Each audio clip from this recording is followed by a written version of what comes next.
Em 23 de agosto de 1972, um dia aparentemente comum para Jody, ela se preparava para ver Saudi, seu cavalo. Normalmente, ela sairia cedo, mas naquele dia houve um atraso e já eram 4 da tarde. Embora preferisse caminhar até o estábulo, decidiu pegar a bicicleta branca para economizar tempo. O sol ainda brilhava, mas a mãe de Jody sabia como ela sempre perdia a noção do tempo quando estava com Saudi.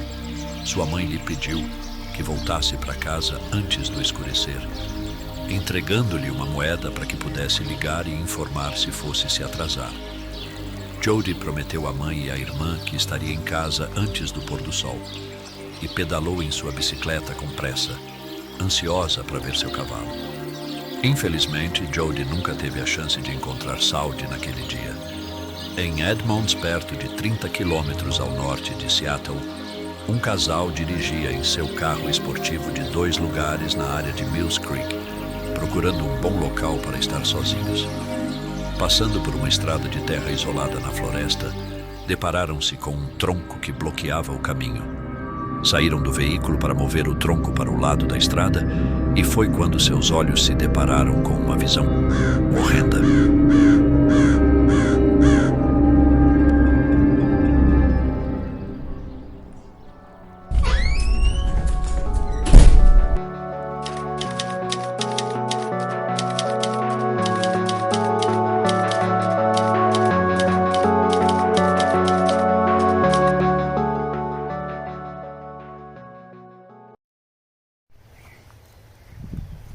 Olá, eu sou o detetive Fred e hoje estou aqui na floresta com a minha fiel guardiã Yuna para investigar o caso de Jody Loomis. O que aconteceu com ela? Com quem será que ela se deparou? Enfim, o que aconteceu com ela? Esta e outras perguntas é o que vamos investigar hoje. Mas, antes de continuar, vou precisar da sua ajuda. Então, curta, comente, compartilhe e ative o sininho. Então, agora vamos continuar com meu ajudante Felipe. Jody Gillen Loomis nasceu em 5 de junho de 1952, em Edmonds, no condado de Snohomish, estado de Washington, nos Estados Unidos, filha do casal John Paul Loomis e Rosemary Loomis. Ela teve uma infância maravilhosa, crescendo com seu irmão John Jr. e sua irmã Jana. Era próxima de ambos os irmãos e os amava profundamente. Jody sempre foi afetuosa com animais, mas tinha um lugar especial no coração para cavalos. Ela se envolvia com eles, participava de competições e era uma princesa atlética do clube.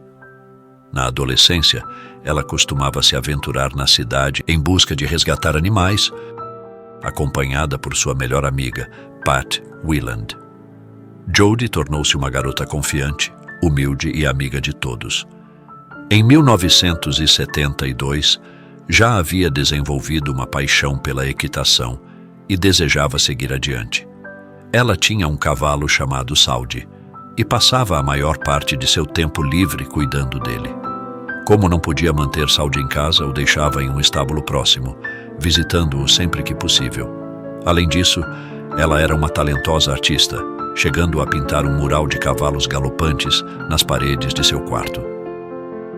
Era uma alma livre que aproveitava intensamente a vida e a natureza. Voltando na história, no dia 23 de agosto de 1972, Jody saiu para cavalgar com Saudi. Mas algo aconteceu que a impediu. Um casal que passeava, ao tratar de tirar um tronco na estrada, teve uma visão horrenda. Aproximadamente a 4 metros além do tronco, jazia Jody deitada de costas, gravemente ferida, coberta de sangue e parcialmente sem roupas.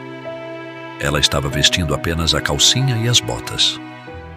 Ela estava ofegante e era evidente que tinha sangue ao redor dela. A mulher do carro pediu ao namorado que chamasse ajuda, enquanto ela mesma corria até Jody para ver se ela ainda estava viva. O sangue ainda jorrava da cabeça dela. Ela estava viva, mas mal conseguia respirar. O homem conseguiu sentar Jody no banco do passageiro de seu carro, enquanto a mulher segurava a cabeça dela para manter suas vias respiratórias abertas e tentava falar com ela. No entanto, a condição de Jody a impedia de dizer qualquer coisa, aproximando-se minuto a minuto do fim. Jody ainda lutava pela vida, mas, infelizmente, quando chegaram ao hospital, era tarde demais. Quando chegaram ao hospital, parecia que ela ainda estava viva, mas quando conseguiram começar a examiná-la, já não tinha mais o que fazer. De volta à casa dos Loomis, as coisas estavam caóticas. Já havia horas desde que o sol se pôs e não havia sinais de Jody. A única regra em nossa casa era voltar antes do escurecer, então sabíamos que algo estava errado. Os pais e irmãos ficavam olhando para a porta e o telefone, esperando receber notícias enquanto andavam de um lado para o outro, ansiosos pela chegada de sua amada. Lembro-me vagamente, durante a noite, de sentir um pressentimento ruim. Sabíamos que estavam procurando por Jody, algo estava errado e o tempo estava passando. Finalmente, um policial bateu à porta. Ele deu a notícia à sua família com profundo pesar. Jody tinha sido atacada brutalmente. A mãe de Jody desabou no chão enquanto seu pai permanecia em silêncio, atordoado demais para dizer uma palavra. Jana, irmã de Jody, se recompôs e tentou consolar a mãe. Não me lembro muito depois disso, é como se tudo ficasse preto. Detetives do Departamento de Polícia do Condado de Snohomish chegaram ao hospital para examinar o corpo de Jody e observaram alguns detalhes aterrorizantes. No momento em que seu corpo foi descoberto, ela usava uma calcinha estilo biquíni, meias até os joelhos e botas de caminhada. Essa visão era perturbadora. Vê-la ali apenas com sapatos, os óculos tortos no rosto e um buraco de bala na cabeça. Quando os detetives chegaram à cena do crime em busca de pistas que o suspeito pudesse ter deixado para trás, ficaram desapontados. Nada de muita importância foi descoberto. As calças jeans de Jody foram descartadas e estavam ao lado de onde ela foi encontrada. A uma curta distância, os detetives pegaram a moeda que a mãe de Jody lhe dera mais cedo naquele dia. Ken Christensen, o legista adjunto, examinou o corpo de Jody e fez algumas observações. Podíamos ver que havia sujeira e folhas enfiadas em sua calcinha. As botas teriam sido colocadas depois que a calcinha foi puxada para cima. Observei o que parecia ser fluido na calcinha dela. Jody tinha um ferimento de bala no lado direito da cabeça. Também foram coletados fluidos corporais estranhos do corpo de Jody, confirmando que ela foi vítima de agressão. Esses fluidos corporais foram as únicas amostras que continham o DNA do agressor de Jody. No entanto, como a tecnologia de teste de DNA ainda estava em desenvolvimento na época, essas amostras não foram de grande ajuda naquele momento, mas foram preservadas na esperança de que pudessem ser usadas no futuro para identificar o agressor. Oficiais trabalharam incansavelmente, examinando o arquivo do caso de Jody e procurando pistas, mas todos os seus esforços eventualmente os levaram a um beco sem saída. Meses se passaram, e sem novos desenvolvimentos no caso de Jody, a investigação perdeu seu ritmo, direcionando o arquivo do caso de Jody para a pilha de muitos outros casos não resolvidos. Quase 2 anos se passaram e a identidade de quem tirou a vida de Jody ainda era um mistério. Por volta dessa mesma época, em 1974, uma série de situações de roubo chamou a atenção dos detetives e moradores do condado de Snohomish. Houve um aumento significativo nos ataques a jovens estudantes universitárias no noroeste do Pacífico. O criminoso sequestrava mulheres nas ruas sempre que as encontrava sozinhas, não tendo um perfil específico para suas vítimas, exceto o fato de serem todas mulheres jovens e bonitas. As pessoas de Seattle temiam que o homem responsável por essas situações fosse o mesmo que havia feito algo a Jody 2 anos antes. O infame Ted Bundy já estava sendo investigado por agressões a outras mulheres na região. Era também possível que ele fosse responsável pelo horrível desfecho de Jody. Detetives investigaram os crimes aos quais Ted já estava vinculado e fizeram descobertas cruciais. As semelhanças entre o caso de Jody e os casos de Bundy estava vinculado era que ela estava na faixa etária certa, na idade universitária e provavelmente o penteado certo. Muitas delas tinham o cabelo dividido ao meio, assim como Jody. Mesmo que Jody parecesse ter uma correspondência adequada às vítimas de Ted Bundy, os detetives ainda duvidavam se ele era realmente responsável por seu caso. Os detetives perceberam que o caso de Jody não se alinhava com o estilo de Ted. Ele frequentemente colocava o braço em uma tipóia ou carregava uma muleta, ou fazia qualquer coisa que pudesse gerar simpatia. Ele abordava mulheres que estavam sozinhas, simulando pedir ajuda com algo. As mulheres entravam voluntariamente em seu carro antes de serem levadas para um local isolado, onde ele as agredia. Isso não era o mesmo que o caso de Jody. Ela estava andando de bicicleta.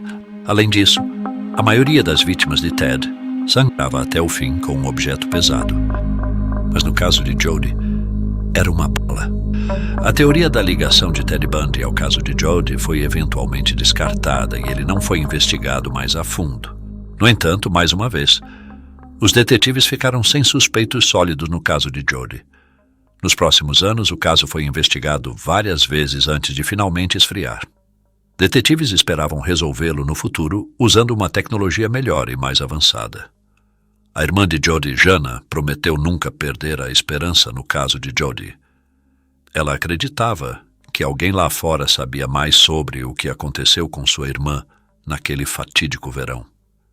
Jana só desejava que os detetives encontrassem as peças que faltavam no caso de sua irmã e juntassem tudo um dia. O tempo passou. Não houve mais pistas e só havia silêncio por anos e anos e décadas. Eu realmente senti que ninguém se importava. Quase 33 anos após o fatídico dia, o caso foi reaberto em fevereiro de 2005. Desta vez, um novo grupo de investigadores examinou-o, determinado a resolver o caso com tecnologia mais avançada. O detetive Jim Scharf assumiu a liderança. Todos perceberam que havia uma necessidade real de ter uma equipe designada de detetives para casos não resolvidos. O caso de Jody se encaixava nos critérios que a equipe de casos não resolvidos estava analisando. Por terem material genético para analisar. Uma das melhores ferramentas que tínhamos como detetives de casos não resolvidos era o ADN. Quando o caso de Jody foi examinado, o material genético encontrado foi analisado. Então, tudo o que eles precisariam parecia estar presente neste caso. Eles sabiam que poderiam obter essa evidência genética das amostras que foram enviadas ao hospital e poderiam obter um perfil de DNA e carregá-lo no Banco de Dados Nacional de DNA e esperar para resolver o caso. No entanto, infelizmente, as esperanças dos detetives foram despedaçadas novamente quando encontraram outro obstáculo. Durante esses 33 anos, o caso e as evidências foram examinados por vários detetives em várias ocasiões e, portanto, a amostra de DNA em seu caso foi manipulada e adulterada. Todo o DNA originalmente coletado no passado havia desaparecido. Como não há como recuperar a evidência original de DNA, os investigadores examinaram outros itens coletados no caso de Jody, como evidência para ver se havia amostras de DNA que pudessem ser obtidas deles. Esses itens incluíam a camisa, o sutiã, as calças jeans e as 2 botas de Jody. Todos esses itens foram minuciosamente examinados no Laboratório de Crimes da Patrulha Estadual de Washington para mais testes, a fim de verificar se havia alguma amostra de DNA masculino que pudesse ter sido perdida pelo Departamento de Criminalística no passado. O processo levaria algum tempo para os detetives, mas era a única chance de resolver o caso de Jody. Felizmente, em outubro de 2008, um técnico do laboratório estadual conseguiu recuperar com sucesso uma amostra de DNA de um fluido corporal estranho, encontrado em uma das botas que Jody usava em 1972.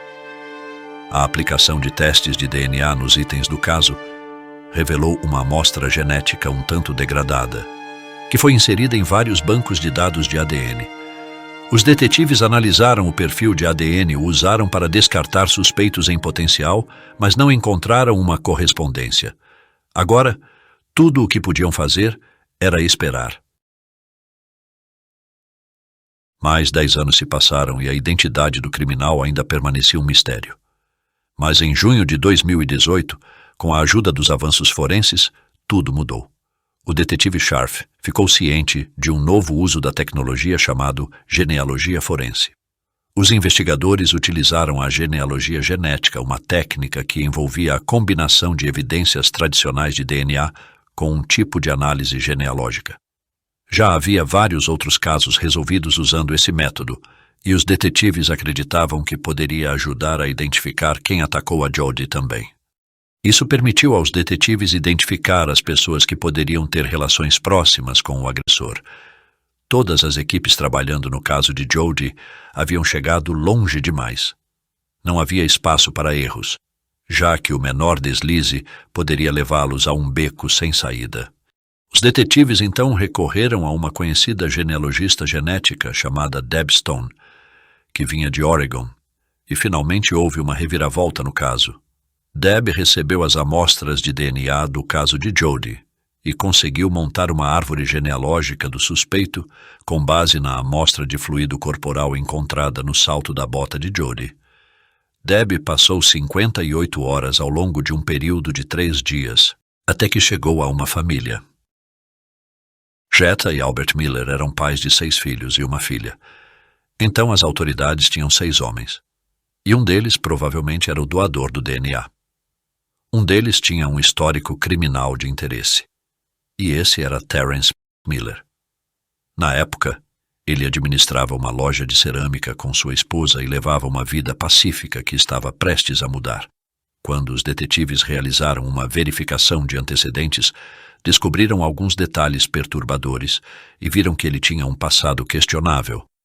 Terence nasceu em 26 de dezembro de 1941, trabalhando como operador de equipamentos pesados durante a maior parte de sua vida adulta. Era natural de Edmonds, no estado de Washington. A cerca de 25 quilômetros de Seattle, a cidade natal de Jodi, e morava perto de 5 quilômetros do local onde o corpo foi encontrado.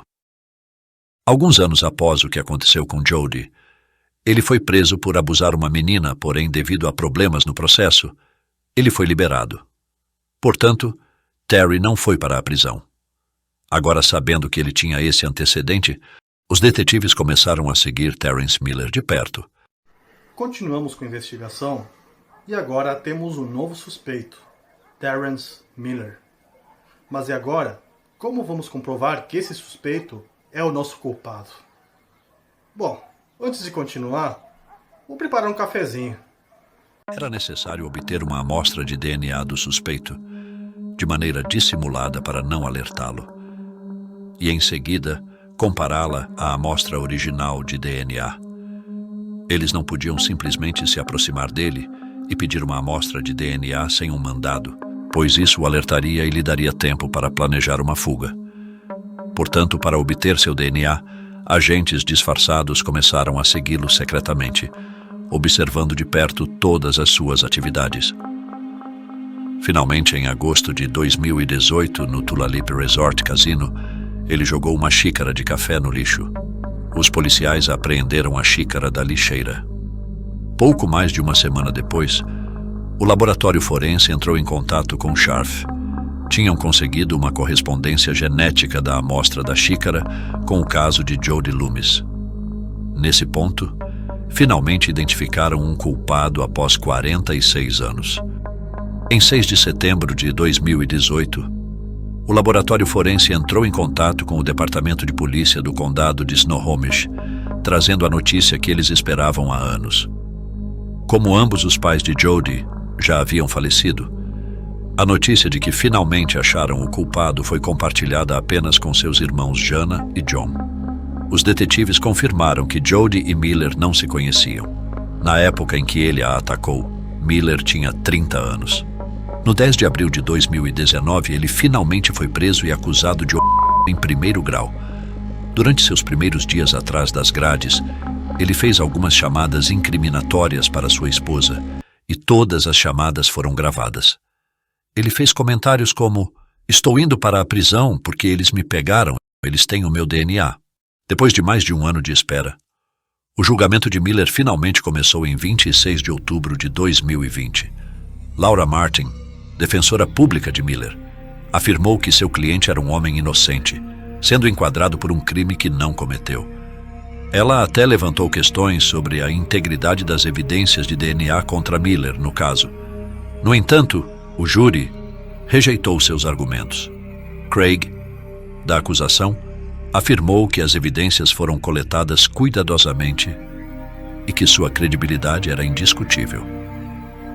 A acusação trouxe à tona outro incidente suspeito que se somou às evidências contra Miller.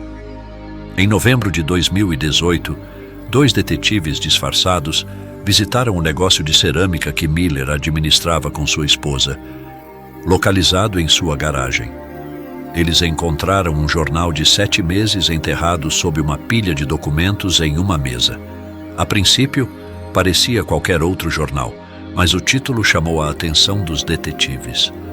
O título era sobre uma prisão feita em outro caso pela morte de um jovem casal em 1987.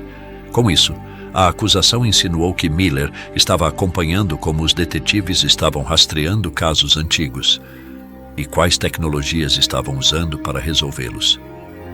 Laura Martin contestou a alegação, afirmando que a presença do jornal era apenas uma estranha coincidência. 11 dias depois, em uma sexta-feira, 6 de novembro de 2020, Miller e sua defesa mantiveram a inocência em seus argumentos finais. Todos estavam antecipando o veredicto que seria anunciado na segunda-feira, 9 de novembro de 2020. Após a deliberação do júri, a fiança de Miller foi fixada em $1 milhão, mas no ano anterior, em 2019, ele pagou 10% disso com a ajuda de uma empresa de fiança e desfrutou do conforto de seu lar. O juiz havia ordenado que ele entregasse todas as suas armas e estava sendo supervisionado por uma empresa privada de monitoramento eletrônico residencial. O dia do veredito finalmente chegou e todos se dirigiam ao Tribunal Superior. No entanto, Miller não estava em lugar nenhum. Pouco antes das 10 horas da manhã, os detetives receberam uma ligação relatando um incidente muito grave. A ligação veio de um membro da família de Miller. Quando responderam ao chamado e chegaram ao local, encontraram o corpo de Terrence Miller, de 78 anos. Parecia que Miller havia tirado a própria vida, mas a verdadeira natureza do acontecido não pôde ser confirmada inicialmente sem uma investigação completa. No mesmo dia, o júri foi informado sobre Miller. Mesmo assim, decidiram prosseguir com o julgamento e começaram a deliberar. Depois de 3 horas e apesar de um pedido da defesa para arquivar o caso devido à morte do réu, o júri chegou a um veredito. Por unanimidade, consideraram Miller culpado de homicídio de primeiro grau de Jody Loomis. O médico forense do condado confirmou que Miller tirou a própria vida, enquanto todos sentiam que Miller escolheu o caminho covarde e escapou da justiça. Em uma coletiva de imprensa, o promotor Craig disse que o que aconteceu com Miller foi imprevisível e as autoridades lamentavam profundamente a forma como esse caso chegou ao fim. No entanto, ele estava satisfeito por o mundo ter uma resposta, mesmo que Miller não estivesse mais por perto e não recebesse o castigo que merecia. Ambos os pais de Jody nunca tiveram a chance de ver o homem que tirou a vida de sua filha ser identificado. John, pai de Jody, faleceu em 3 de março de 2005, aos 83 anos. Rosemary, mãe de Jody, os acompanhou no dia 25 de janeiro de 2019, aos 91 anos. Os familiares sobreviventes de Jody foram informados da morte de Miller e sentiram que Miller escapou da justiça e nunca teria que pagar por seus crimes. A partir do momento que ele tirou sua vida, não haveria mais justiça. A família estava devastada por esse fato. Há muito risco em deixar alguém pagar fiança. Jana, irmã de Jody, lembrou como: Mesmo sabendo que Jody nunca voltaria para casa, nós mantivemos o quarto de Jody, como ela tinha deixado. O quarto era tudo o que tinham dela. Ela tinha toda uma vida pela frente e foi tirada, apenas tirada, e vivemos com isso todos os dias. Mas saber que o homem que tirou Jody da família foi identificado e que ele não poderia mais ferir ninguém, trouxe um pouco de encerramento para nós.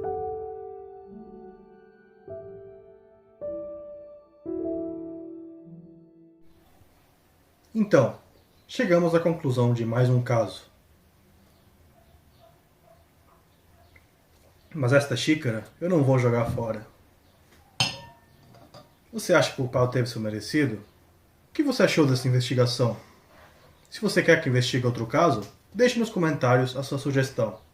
Eu sou o Detetive Fred e aqui encerramos mais um caso.